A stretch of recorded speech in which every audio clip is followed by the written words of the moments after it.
grown son, Solomon. David, who had had his own personal issues. His son, who was born with some back and forth because everything wasn't right when his son was born. But even out of mess, God can bring a blessing. And so now he tells Solomon, his grown son, take courage. He tells him that I want you to seek God. And once you seek God, and then I want you to do a work for God. Seek Him, and then do a work for Him. Now, a lot of us want God to work for us. But what are you doing for God? Yeah. We want to send God across the country. Lord, go see my brother, my sister. Lord, take care of my mother, my father. Yeah, Lord, I need you to intervene on my job. I need you to intervene with my family, Lord. I need you to work it out with my friends, Lord. My finances are not what they should be. I need you to step in that area as well. Lord, my health is not all I'm thinking it should be. But Lord, if you step in, everything will be all right. But what are you doing for God? What is your commitment unto Him? Three things in principle that David shared with Solomon, his son. And this 20th and 21st verse alludes to that final thing. So I want to spend most of my time on this final thing that God shared with David to share with his son, Solomon.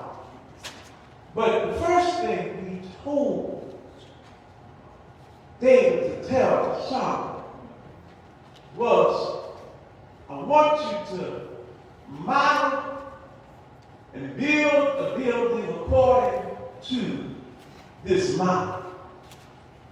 David has seen the tabernacle, but God has showed him a temple. Oh. David had seen the tabernacle, which was made out of tents. Now God was putting in Solomon through David. Do you hear the order? It came from God. It was given to God's man. And now God's man is giving it to his son. I share this with you because we've got to stop majoring in the minors and start majoring in the majors. In other words, how little we're doing if we just are always jokey with our children. How little we're doing if it's just about tickling the ear with our friends. If God has blessed you with some wisdom, with some knowledge, now you have a responsibility to share that wisdom and that knowledge with somebody else. And just remember, you don't like nobody to yell at you. Right. So how much do you think they're really going to take in if you're always yelling at them, if you're always beating them with it? You have got to teach them in love. Model the temple in a certain fashion and a certain order. Jews make sure that their children know a trade by the time they're 12 years old. A lot of our children are still looking for a job when they're 20 and 30 and 40. He said 40. He said 40. I just, just don't want to go no higher. Probably could if I. But I want to share with you that God has a way set for all of us to be about. Don't just bring them to church when they're little enough to come under your influence. Yeah. Because there'll come a day that they won't come to church. Yep. But live the church before them. And when you live it before them, you don't have to worry. Because the word will back you up. The word says, train up a child the way he should go. And when he's old, he will not depart from it. Doesn't mean he won't stray. But God said, I'll bring him back to order if you put order in him. You won't have an apple tree if there's no apples in your tree. You will not produce fruit if you are bearing no fruit yourself. You have to realize that you're only going to produce what you put out. If you cuss all the time, I promise you, they may not do it in front of you, but they know how to cuss too. If you're running around, you may not see them running around, but they know how to run around too. And some stuff you will never teach them that they already know. Well, I know some of it's not good to you, but it's good for you. The tabernacle was built out of sheets and it had 4 square. And around the outside of it was white. And now, here David is telling him that there's a temple I want you to build. And on the temple, in the tabernacle, it was the white sheets represented the purity of the church. And the doorway had 4 sheets, 4 different colors. It was red, purple, white, and blue. And now this temple that God tells David to build is made out of porches and not steeples. I want to share this much with you because I want you to understand that it was a tabernacle as an image of what the church should be. Our lives should be pure. And Christ is the door, our gate, our access point into the church. And now, here with the temple, he speaks about the porch, because the porch was an open area. And it was an entryway into the temple. And I want you to know you have entryways as well. You have an eye gate, a nose gate, an ear gate, a mouth gate, and a touch gate. You have 5 porches of entry. So be careful. If you're going to invite somebody in, be careful what your mouth puts out. If you're going to invite somebody in, be careful what your eyes tell people. You got to have your own porches, and you got to govern your porches well. And one thing the Bible does not speak about is steeples. And most churches have steeples. I'm going to give you this because I want you to just have it. Ain't nothing we can do about some of this stuff that's going on. But it does have a significance in our lives. Because, you see, some things can represent God. And some things represent to us what we should not be. A steeple is really a symbol of what we should not be. Even though most churches have steeples. But steeples came about before churches came into existence.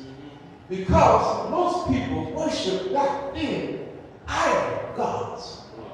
And most of their buildings that they built for their idols had some type of point on the top to show that they were giving some type of homage to the sun god. And so they were pointing upward toward the sun. And, let's stay grown up in here, but let's be respectful as well. Because it also was a male symbol of dominance. And so, you try to figure out the rest of that with something pointing up. But I just want you to understand that everything that we do does not really have a religious significance in our lives. Right. And if we're going to be the church that God is calling for, some of our traditions we have to come out of. Just because Mama and them, Daddy and them used to do it, doesn't mean that everything they did was God ordained. They did the best they could. But the Bible also says each generation will get wiser and weaker. We're not all we should be. Mama, they knew what they knew. They couldn't read it, but once they got it, they were able to quote it, and they held it on to it for the rest of their life. But now, most of us, we like even the songs that we hear, but we can't sing none of all the words of the song. We just know the beat of the song. Yeah. We might know 5 or 10 words in the song, but we don't even know the whole song. So we become weaker as opposed to becoming wise. Oh, yeah. You can help yourself if you know yourself. Alcoholics only get better because they are able to acknowledge that they have some faults, some shortcomings. You can get better if you acknowledge that you have shortcomings, and therefore you need God to help make up the shortage in your life. I got some shortcomings too. I got some areas that I'm not completely right in myself. Yeah. And I've been on this journey for a long time. I'm not just talking about coming to church, but I'm talking about being in a teaching role in the church. I've been there a long time, and much teaching, over 50 years of teaching I have. But yet at the same time, there's so much I still don't know.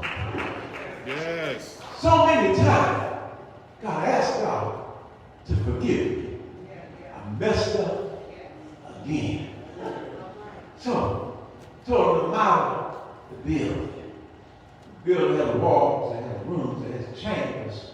And then the whole thing about the tabernacle chambers was for the priests and for the Levites. If you don't put some prayer in your house, in your temple, if you don't put some rules where you know how to access God, if you don't get some secret clauses on the inside of your own personal space, so that you can be in a crowd and still be able to call on the name of the Lord for yourself and by yourself in a crowd. You can just say Jesus and have more power in a crowd. You can still speak a soft word. Lord, help and save right now. You show up right on time. But not just the model of the building, the material. In the building. And oftentimes it's called utensils of the building. In the building there were plates, and a lot of things had gold and had silver on them. And the reason that it was proportionate to the size of the building, it makes no sense to have a building that is empty. But some of our buildings are empty. We don't have no word in our building. God is our Savior, God is our King. But we have no utensils in our building. We don't even know how to call on the name of the Lord. And sometimes we call him and we don't even know if he heard our feeble cry. Because we don't know how to get a prayer through. And your prayer is not about the words that you say. It's about your relationship with the Most High God. If you have a conversation with the Lord, whether you say Jesus at the beginning or Jesus at the end, you are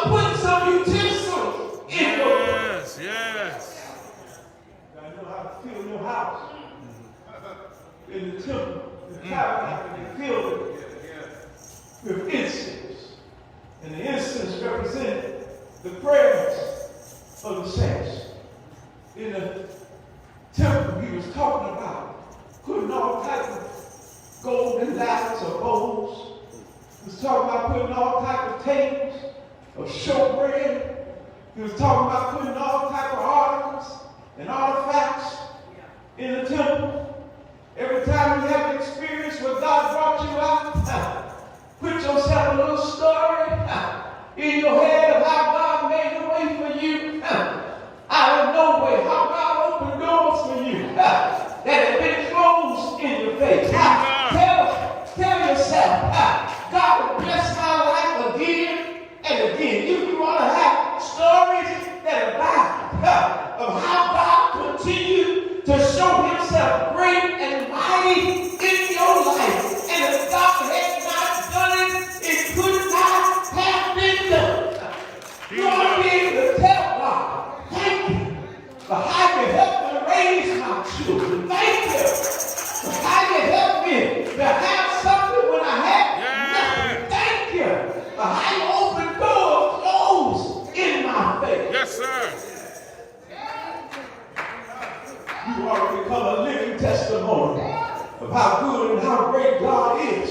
Every time you walk in the room, you ought to be thankful because God has kept you another day's journey.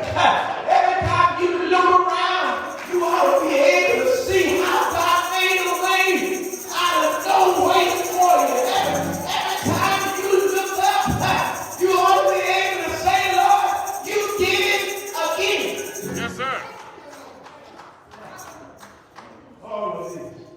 All of these materials just represented the excellency of the God that we serve. And every time you remember and you think of how God blessed you with this job, you got fired, you lost it, you messed up. Then he blessed you with another job, and you messed up, you got fired. You're the one who's the reason you don't have it.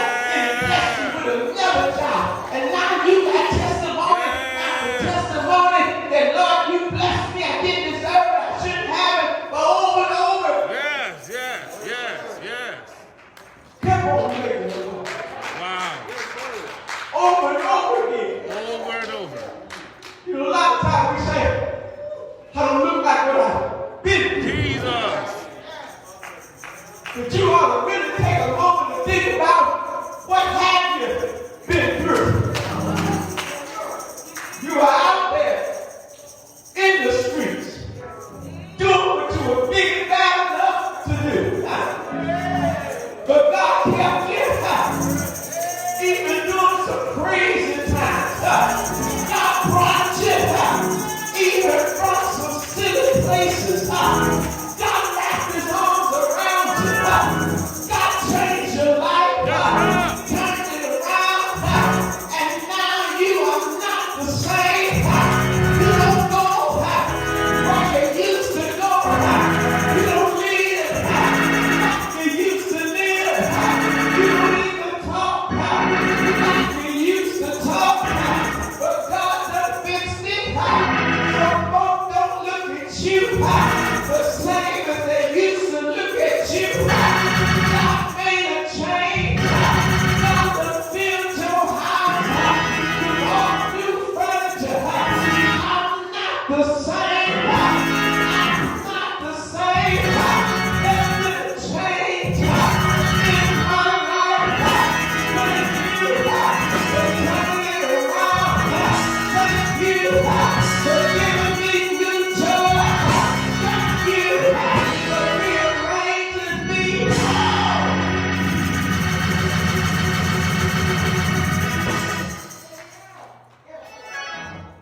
But not only the model of the house. You know, preaching. and if you ain't modeled after Jesus, it don't mean everything is right. It just means I'm trying to walk the way he wants me to walk. I'm trying to talk the way he wants me to talk. I'm trying to live the way he wants me to live. I still mess up, but thank you, Lord. Every day with Jesus gets sweeter than the day before. He's good. He's good. He's good.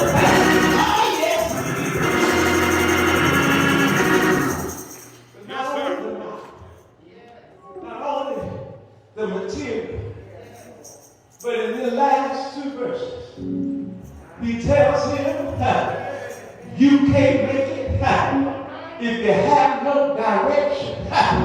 You can't make it if you're not going somewhere. Folk will always try to put you down. Folk will always try to hold you back. But God says, I want you to get a made up mind.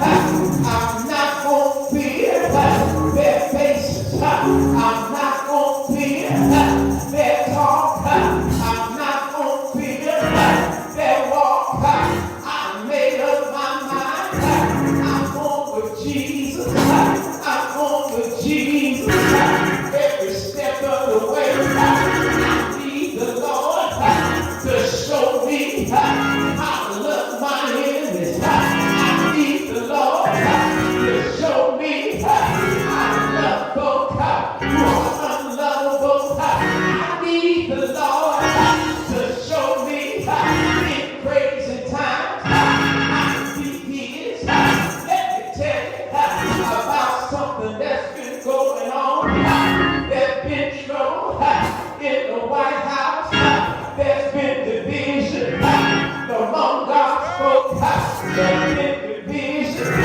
There's been hatred among God's people. But God says that's not who you are. That's not what you do. And God says, don't you keep doing wrong in my name. You're doing it pretending that you love me. But God says, I'm a God of order. I'm a God of peace. I'm a God of love. And that's who you are.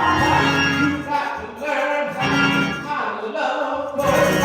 You got to learn when trouble's going on and you want to be there. How to get on your knees and say, Lord, have your way.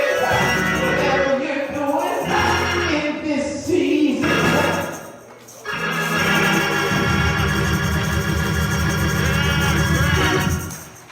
Yes, sir. Don't do it. Don't do it without me.